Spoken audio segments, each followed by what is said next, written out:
Welcome to UTV. ప్రస్తుత విద్య మరియు ఉపాధి అవకాశాల గురించి ఈరోజు మనకు తెలియజేయడానికి అపార అనుభవులైన సీనియర్ కౌన్సిలర్ అలానే Axis career counsellors managing director CS Sharma గారు ఈరోజు మనతో ఉన్నారు. ఆయనతో మాట్లాడి మరికొన్ని విషయాలు మనం తెలుసుకుందాం. Hi sir. నమస్తే. ఇప్పుడున్న యూత్కి చాలా డౌట్స్ ఉంటాయి సార్. అసలు ఆ కెరియర్ని ఎలా ప్లాన్ చేసుకోవాలి, మోటివేషన్ అంటే ఏంటి, ఇలా చాలా డౌట్స్ ఉన్నాయి. వాళ్ళకి మీరు ఏం చెప్తారు సార్? ఓకే, అంటే డెఫినెట్గా మోటివేషన్ అనేది ప్రతి వాళ్ళకి అవసరమే. అంటే నాట్ ఓన్లీ స్టూడెంట్. ఇప్పుడు సమాజంలో మనము చాలామందితో మాట్లాడుతూ ఉంటాం. అంటే సొసైటీలో చాలామందితో మనం ఇంటరాక్ట్ అవుతూ ఉంటాం. అంటే కొంతమంది వాడు చాలా చిన్న వ్యాపారస్తుడు కావచ్చు, లేకపోతే టీ అమ్ముకునేవాడు కావచ్చు, లేదంటే పెద్ద వ్యాపారస్తుడు కావచ్చు, అంబానీ లాంటి వ్యాపారస్తుడు కావచ్చు. కానీ ప్రతి వాళ్ళ దగ్గర కూడా మనం కొన్ని స్కిల్స్ ఉంటాయి. అంటే టీ చేసుకున్నాడు, మంచి హార్డ్ వర్క్ చేస్తాడు పొద్దున్న సాయంత్రం దాకా. సో ఎవరితో అయినా అలాగే మాట్లాడతాడు. అంటే ఎటువంటి ఇది లేకుండా కూడా, అంటే స్ట్రైన్ అయిపోయినట్టు కనపడకుండా చక్కగా కమ్యూనికేట్ చేయగలుగుతాడు. సో మనం వాళ్ళ దగ్గర అది నేర్చుకోవచ్చు. సో పెద్ద వ్యాపారస్తుల దగ్గర వాళ్ళు ఎలాగ మెయింటైన్ చేస్తారు, వాళ్ళ మేనర్స్ ఏంటి, ఆ మెయింటెనెన్స్ ఎలా ఉంటుంది, సో వాళ్ళని చూసినప్పుడు మనం నేర్చుకోవచ్చు ఎలా మాట్లాడతారు ఏంటి అనేది. సో ఇలాగా మనం సొసైటీలో మనం చాలా చేస్తూ ఉంటాం. చేస్తున్నప్పుడు సపోజ్ నేనే ఉన్నాను, సో రోజుకి నెంబర్ ఆఫ్ స్టూడెంట్స్తో మాట్లాడుతూ ఉంటా. సో మాట్లాడుతున్నప్పుడు ఆ స్టూడెంట్ అడ్మిషన్ తీసుకుంటాడా లేదా అనేది సెకండరీ. బట్ కెరీర్లో వాడికి నేను ఎంతమంది ఉపయోగపడుతున్నా అనేది చాలా ఇంపార్టెంట్. సో వచ్చినప్పుడు వస్తాడు, దాదాపు 15-20 మంది స్టూడెంట్స్ వస్తారు, మాట్లాడతారు, వెళ్తారు, తర్వాత రెస్పాండ్ అవ్వకపోవచ్చు. ఇలాంటప్పుడు ఏం చేస్తాను, నేను ఒకసారి ఫెడప్ అయిపోతా. అంటే ఏం చేస్తాం, అనవసరం, ఇది ఎందుకు, ఏదైనా కాలేజీలో జాయిన్ అయ్యామంటే హ్యాపీగా మనకు 1 lakh 1.5 lakh వచ్చేస్తుంది, ఎందుకు మనం ఈ కెరీర్ కౌన్సిలింగ్ అనేది మనకు ఎందుకని నేనే ఒక్కోసారి కొంత అలా డిప్రెస్ అయిపోతూ ఉంటా.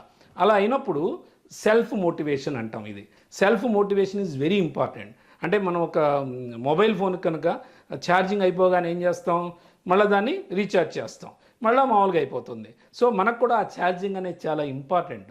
అంటే అప్పుడు ఏంటి, మనకి మనం కూడా మోటివేట్ చేసుకోవాలి. ఏ రకంగా చేసుకుంటాం, లేదు నేను చాలామంది స్టూడెంట్స్కి ప్రతిరోజు కౌన్సిలింగ్ చేస్తున్నాను, అందులో చాలామంది కెరీర్లో బాగా సెటిల్ అవుతున్నారు. సెటిల్ అయినప్పుడు వాళ్ళు చేసే ఫోన్ కాల్ అనమాట మనకి, అది మనకి motivation. Sir I got 10 lakhs, sir I got 15 lakhs package అని ఇట్లా మనకు కాల్ చేస్తుంటారు మన స్టూడెంట్సే జాయిన్ చేసిన వాళ్ళు. అప్పుడు మనకి ఎలాగవుతాం, చాలా బూస్టప్ అయిపోతాం. మన పిల్లలు చేస్తే ఎంత ఆనందంగా ఉంటుందో అంతకన్నా ఆనందంగా ఉంటుంది అనమాట. ఇంత శాలరీ ప్యాకేజ్ వచ్చిందని ఎంబడే మోటివేట్ అయిపోతాం మనం. సో అది మోటివేషన్ అంటే. స్టూడెంట్కి కూడా ఎలా ఉంటుంది, అరే నువ్వు చాలా మంచి స్కిల్స్ ఉన్నాయి నీ దగ్గర, నువ్వు ఇంకొద్దిగా వర్క్ చేసావు అనుకో, నువ్వు చక్కగా బాగా సెటిల్ అవుతావు కెరీర్లో, నువ్వు కొద్దిగా బాడీ లాంగ్వేజ్ మార్చురా, నువ్వు మాట్లాడేటప్పుడు చాలా మాట్లాడుతున్నావు కానీ కొద్దిగా వాయిస్ పెంచు అని వాళ్ళలో ఉన్న వీక్నెస్ని మనం కొద్దిగా స్ట్రెంత్ చేసి ఇలా చేయి అని చెప్తే ఆటోమేటిక్గా స్టూడెంట్ అనేవాడు మోటివేట్ అవుతాడు. మోటివేట్ అయ్యి మన మీద కూడా వాడికి చాలా మంచి ఇంప్రెషన్ వస్తుంది. సో నెక్స్ట్ ఇంటర్వ్యూకి వెళ్ళినప్పుడు ఆటోమేటిక్గా క్రాక్ చేయగలుగుతాడు. అది మోటివేషన్ అంటే. సార్, ఇప్పుడున్న యూత్కి మెంటర్షిప్ గురించి వివరించండి సార్. అలాగే మెంటర్షిప్కి ఉన్న ప్రాధాన్యత ఏమిటి సార్? మెంటర్షిప్ అనేది బిజినెస్ స్కూల్స్లో అదొక అద్భుతమైన మెడిసిన్ చెప్పాలి అంటే. ఎందుకు అంటే, సో స్టూడెంట్ ఇప్పుడు అందుకే మనకి చాలా బిజినెస్ స్కూల్స్లో ఏమైనా ఉందంటే ఫినిషింగ్ స్కూల్ కాన్సెప్ట్ అని ఉంటుంది. ఫినిషింగ్ స్కూల్ కాన్సెప్ట్ అంటే లైక్ ఇది స్టూడియో అనుకో, ఇలాంటి స్టూడియో ఉంటుంది ప్రతి బిజినెస్ స్కూల్లో కూడా. ఆ స్టూడియోలోకి వెళ్ళిన తర్వాత వాడు ఆటోమేటిక్గా హెయిర్ స్టైల్ ఎలా ఉండాలి, సో ఎలాగ మనం ఎక్స్ప్రెస్ చేయాలి, అవతల వాళ్ళు చెప్తున్న సమాధానానికి మనం ఎలాగ మనం రెస్పాండ్ అవ్వాలి. సో ఇలాంటివన్నీ కూడా, అంటే ఒక ఇంటర్వ్యూకి వెళ్తున్నప్పుడు మనం ఏ రకంగా డ్రెస్ సెన్స్ ఉండాలి, అంటే ఎవరిని కలవడానికి వెళ్తున్నప్పుడు దానికి తగ్గట్టుగా, సో ఫంక్షన్కి వెళ్తున్నాం అనుకో ఎలా వెళ్ళాలి, ఇంటర్వ్యూకి వెళ్తున్నాం అనుకో ఎలా వెళ్ళాలి, సో ఒక పెద్దవాళ్ళని కలుస్తున్నప్పుడు వాళ్ళని మీట్ అయినప్పుడు ఎలాగ మాట్లాడాలి, ఇవన్నీ కూడా ఆ స్టూడియోలో వాడికి నేర్పుతారు. అంటే డెఫినెట్గా అంటే హెయిర్ స్టైల్ ఎలా ఉండాలి ఇవన్నీ కూడా నేర్పుతాడు. స్వెట్స్ ఎలా ఉండాలి, ఏ రకమైన స్వెట్స్ పెట్టుకుంటే వాడికి బాగుంటుంది, సో ఇవన్నీ నేర్పుతారు. ఈవెన్ చెప్పులు కూడా చాలామంది చూస్తుంటాం మనము, కొంతమంది చాలా నీట్గా టక్ చేస్తారు, అంతా బాగుంటుంది. బెల్ట్ చూస్తే అది మొత్తం పీలికలు అయిపోయి ఉంటుంది. సో అసలు అవతల వాడి చూసేవాడికి ఎలా ఉంటుంది అది, అంటే అఫ్కోర్స్ మనం అనుకుంటాం అంటే అక్కడ డబ్బులు ఉన్నాయా లేవా అనేది కాదు అక్కడ. సో డబ్బులు లేకపోతే 10 రూపాయల బెల్టే పెట్టుకోమనండి, బట్ యాక్చువల్గా అది నీట్గా ఉండాలి కదా. సో అలా వెళ్ళినప్పుడు కూర్చొని మాట్లాడుతుంటే ఆటోమేటిక్గా అవతల వాడికి ఏంటి, ఫోకస్ అంతా కూడా దాని మీదకే వెళ్తుంది. మాట్లాడుతున్నప్పుడు అక్కడికే వెళ్తుంది. అంటే మన గురించి వాళ్ళు డెఫినెట్గా అండర్ ఎస్టిమేట్ చేస్తారు. సో ఇవన్నీ కూడా మనకి చాలా ఇంపార్టెంట్. అంటే మేనేజ్మెంట్లో ఇవన్నీ కూడా చాలా ఇంపార్టెంట్. మనం పెట్టుకునే స్వెట్స్ కానీ, మనం వాడే చెప్పులు కానీ, మనం పెట్టుకునే బెల్ట్ కానీ, మనం టక్ చేసే విధానం కానీ, ఇవన్నీ చాలా ఇంపార్టెంట్. ఇవన్నీ కూడా బేరీజ్ వేసుకునే అంటే ఈ మెంటార్షిప్ అనేది అక్కడ మనకి స్టూడెంటు అంటే ప్రతి ఈ 10-15 మందికి అంటే 8 to 10 స్టూడెంట్స్ బిజినెస్ స్కూల్స్లో అయితే ప్రతి ఎంబీఏతో పోల్చినప్పుడు పీజీడీఎంలో మెంటార్షిప్ అనేది చాలా పవర్ఫుల్గా ఉంటుంది. ఎందుకంటే ఇంటేక్ అనేది చాలా తక్కువ ఉంటుంది ఇక్కడ. అంటే మనకి ఎంబీఏ కాలేజీల్లో అయితే ఇంటేక్ కొద్దిగా అన్లిమిటెడ్గా ఉంటుంది. పెద్ద పెద్ద యూనివర్సిటీస్లో అనుకోండి 1000, 1500 అలా ఉంటారు. వేరే ఇన్ బిజినెస్ స్కూల్స్లో అట్లా ఉండదు. స్ట్రెంత్ 120 లేకపోతే 160, 180 లేకపోతే 200 ఇంత మటుకే ఉంటుంది. అంటే ఇక్కడ ఫ్యాకల్టీ కూడా ఎలా ఉంటారంటే కంప్లీట్ ఇండస్ట్రీ ఓరియంటెడ్ ఫ్యాకల్టీ ఉంటారు. సో ప్రతి 8 to 10 మెంబర్స్కి ఒక మెంటార్ ఉంటాడు. మెంటార్ రెస్పాన్సిబిలిటీ ఏంటంటే ఇప్పుడు మనం అనుకున్నట్టే మోటివేషను అంటే స్టూడెంట్కి కావాల్సిన మోటివేషన్ ఇవ్వటము, అలాగే వాడి రెజ్యూమ్ను చెక్ చేయటం, ఇంటర్వ్యూకి వెళ్తున్నప్పుడు రెజ్యూమ్లో ఉన్నటువంటి లోతుపాతులని చెప్పడం వాడికి, నెక్స్ట్ వచ్చేసేసి ఆ ఇంటర్వ్యూ ఎలా ఫేస్ చేయాలి అనేవి కొన్ని టిప్స్ చెప్పడం, ఇవన్నీ కూడా చూస్తాడు మెంటారు. ఎందుకు మెంటార్షిప్ అనేది ఎందుకు ఇంపార్టెంట్ అంటే ఇక్కడ సపోజ్ ఇప్పుడు ఇద్దరు ఉంటారండి, క్లోజ్ ఫ్రెండ్స్ ఉంటారు, ఇద్దరు సేమ్ మెరిటే, కానీ వీడికి వచ్చేసి అమెజాన్ ఒకటికి వస్తుంది, ఇంకోటేమో అక్కడ సెలెక్ట్ అవ్వడు. సో సెలెక్ట్ అయినప్పుడు వెనక్కి వచ్చినప్పుడు ఇద్దరు డిప్రెస్ అవుతాడు వాడిని చూసి. సో నేను ఇంత బాగా అవుతాను కదండి, నాకు రాలేదు వాడికి వచ్చిందని. అప్పుడు మెంటార్ ఏంటంటే వాడిని కూర్చోబెట్టి ఇంటర్వ్యూ నువ్వు ఎలా చేసావు, సో ఎక్కడ బాగా చేయలేకపోయావు, ఏం పర్లేదు వాడికి ఇప్పుడు అమెజాన్ వచ్చింది, రేపు నీకు గూగుల్ వస్తుంది, అంతకన్నా పెద్ద జాబ్ వస్తుంది నీకు, అది పెద్ద విషయం కాదని చెప్పి వాడిని కొంత దాని నుంచి ముందు బయటికి తీసుకురావాలి. అంటే ఆ డిప్రెషన్ నుంచి స్టూడెంట్ని బయటికి తీసుకొచ్చి మళ్ళీ వాడిని యథావిధిగా ఉంచాలన్నమాట. అలా ఉంచితే ఏంటంటే మళ్ళీ యాక్టివేట్ అవుతాడు వాడు. సో నెక్స్ట్ ఇంటర్వ్యూ బాగా ఫేస్ చేయగలుగుతాడు. సో ఇలాంటిది అంటే మెంటార్షిప్ అనేది ఎంత అంటే మనం చెప్పుకుంటే చాలా సింపుల్గా ఉంటుంది, కానీ నిజంగా మనం ఒక బాధలో ఉన్నప్పుడు ఎవరన్నా వచ్చి సార్ అవన్నీ జరుగుతుంటాయి సార్, మీరు దానికి అంత బాధపడతారేంటి సార్, అవన్నీ క్వైట్ న్యాచురల్ అండి, దానికి మీరు అంత ఇదవుతారేంటి అని చెప్పి మనకు చెప్తే మనం ఎంత హ్యాపీగా ఫీల్ అవుతామో తెలుసా, అది చాలా హ్యాపీగా ఫీల్ అవుతాం. అందుకనే ఇప్పుడు ఎవరికైనా బాధ ఉన్నప్పుడు బయట చెప్పుకుంటే ఇంకొకటి వచ్చి దాన్ని మనం సముదాయిస్తే అది చాలా హ్యాపీగా ఉంటుంది. సో మెంటార్షిప్ అనేది బిజినెస్ స్కూల్స్లో అంత పవర్ఫుల్గా ఉంటుంది. అదేంటే ఇన్ టైంలో అంటే చెప్పాలంటే ఒక రకంగా ఇన్ టైంలో ఇచ్చే మెడిసిన్ అది. అంటే మనకి దెబ్బ తగిలినప్పుడు ఇమీడియట్గా మెడిసిన్ ఇస్తే కనుక ఇమీడియట్ తగ్గిపోతుంది. అలాగే వాడు డిప్రెషన్లో ఉన్నప్పుడు మంచి మాటలు మాట్లాడి వాడిని మోటివేట్ చేయగలిగితే 100% చాలా బాగుంటుంది. ఇది మెంటర్షిప్ అంటే. సార్ మీకున్న నాలెడ్జ్కి అలాగే మీరు చాలా కంట్రీస్ తిరిగారు, ఎంతోమంది పీపుల్ని చూశారు, యూకే, యూఎస్ఏ, కెనడా, అక్కడున్న స్టూడెంట్స్కి మన ఇండియన్ స్టూడెంట్స్కి అంటే తేడా ఏంటి సార్? డెఫినెట్గా. ఎందుకంటే మనం అబ్జర్వ్ చేస్తుంటాం కదా స్టూడెంట్స్ని, అంటే వాళ్ళ సైకాలజీ ఎలా ఉంటుందంటే ఇక్కడ ఉన్న స్టూడెంట్స్ ఎలా ఉంటారంటే జనరల్గా మన స్టూడెంట్స్ చాలా మంచి హార్డ్ వర్కర్స్, చాలా తెలివిగల వాళ్ళు. పర్టికులర్గా మ్యాథమెటిక్స్, ఈ సైన్స్ వీటిలో చాలా ఫాస్ట్ ఉంటారు మన స్టూడెంట్స్. అదర్ కంట్రీ స్టూడెంట్స్ ఏంటారంటే టెక్నాలజీ పరంగా వాళ్ళు అంత పెద్ద ఇదిగా ఉండరు, మ్యాథమెటిక్స్ చాలా వీక్గా ఉంటారు. ఇప్పుడు యూఎస్లో కానీ యూకేలో కానీ ఇక్కడ మన స్టూడెంట్స్ చాలా ఫాస్ట్గా ఉంటారు, అంత మటుకు ఓకే. కానీ ఫారిన్ స్టూడెంట్స్ ఎలా ఉంటాడంటే టార్గెట్ ఓరియంటెడ్గా ఉంటాడు స్టూడెంట్ వాడు. అంటే సపోజ్ ఇప్పుడు మన ఇక్కడ స్టూడెంట్ ఉన్నాడు అనుకోండి, మనం డిగ్రీ చదువుతున్న స్టూడెంట్ని తీసుకుంటే వాడికి చాలా ఇంపార్టెంట్ క్లాస్ ఉంటుంది ఆ రోజు. ఉన్నా సరే ఎవడో ఫ్రెండు ఏ చిరంజీవి సినిమానో లేదా రజనీకాంత్ సినిమానో రిలీజ్ అవుతుంది ఆ రోజు. సో ఆటోమేటిక్గా అరే టికెట్ ఉంది నా దగ్గర ఎలా అంటే టక్మని వీడు అసలు ఇవాళ ఏం క్లాస్ ఉంది, అసలు వాడు ఎందుకు వస్తున్నాడు అంటే కాలేజీకి బయలుదేరిన వాడు కరెక్ట్గా కాలేజీకి వెళ్తాడని గ్యారంటీ లేదు. సో అంటే ఒక టార్గెట్ బేస్డ్గా ఉండడు వీడు ఇక్కడ. సో అక్కడైతే అట్లా ఉండరు స్టూడెంట్. వాడికి ఎంత ఇంపార్టెంట్ ఉన్నా సరే కాలేజీకి వెళ్ళాలి అంటే 100% కాలేజీకే రీచ్ అవుతాడు వాడు. కానీ ఇక్కడ అట్లా ఉండదు మన స్టూడెంట్. వాడు ఇంటి దగ్గర నుంచి బయలుదేరిన తర్వాత కాలేజీకి వెళ్ళాడా లేదా అని ఇక్కడ పేరెంట్స్ టెన్షన్ పడుతూ ఉంటారు, అమ్మాయి అయినా అబ్బాయి అయినా.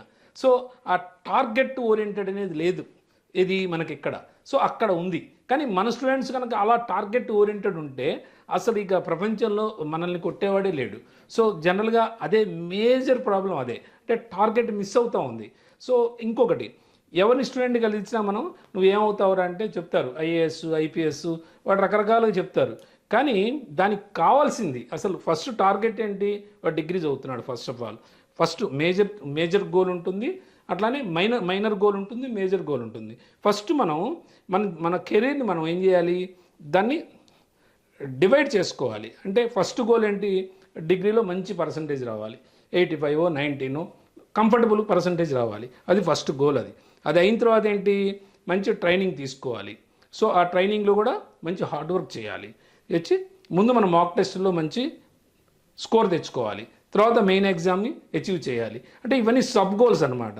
అంటే ప్రతివాడిని ఎవరిని అడిగినా ఏం చెప్తాడు, నా గోల్ అది, నా గోల్ ఇది అని చెప్తాడు.